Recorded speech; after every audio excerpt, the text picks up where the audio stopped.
नमस्कार दोस्तों, स्वागत है आपका सत्य वचन में। दोस्तों, जीवन में मनुष्य अनेक प्रकार के कर्म करता है, जिसमें से कुछ अच्छे कर्म होते हैं और कुछ बुरे कर्म होते हैं। मनुष्य का सबसे बड़ा धर्म होता है सत्य बोलना और सत्य का साथ देना। मनुष्य यदि झूठ बोलता है या झूठ का साथ देता है तो ये सबसे बड़ा पाप है। इसलिए हर मनुष्य को अपने मन, अपने कामों, अपनी इच्छाओं से हमेशा उन व्यक्तियों को अपने जीवन में शामिल करना चाहिए जिनमें सच्चाई हो, और हर परिस्थिति में सत्य का मार्ग अपनाना चाहिए।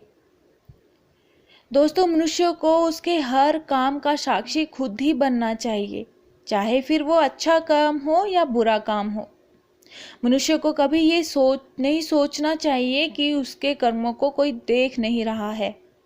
कई लोग कोई गलत काम करते समय मन में ये भाव रखते हैं कि उन्हें उनके इस कार्य को करते समय कोई देख नहीं रहा, जिस कारण उन्हें उस कार्य को करते समय किसी भी बात का भय नहीं रहता, परंतु वास्तविकता का उसे ज्ञान नहीं होता है।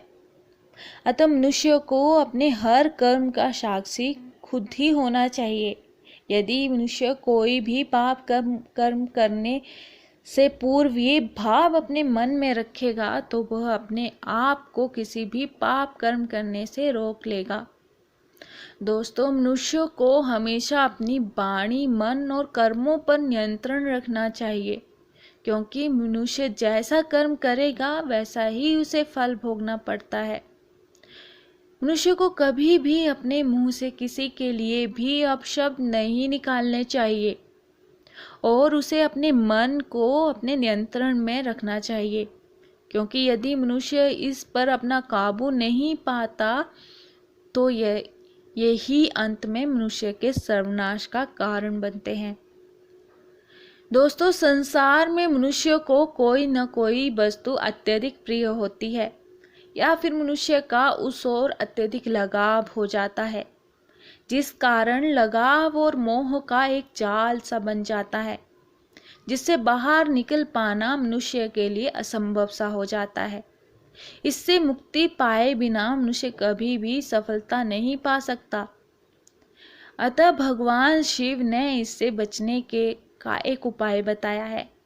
मनुष्य को किसी भी वस्तु आदि से लगाव होता है या प्रतीत होता है लगाव होते हुए, तो उसे उस वस्तु में दोष तलाशना आरंभ कर देना चाहिए।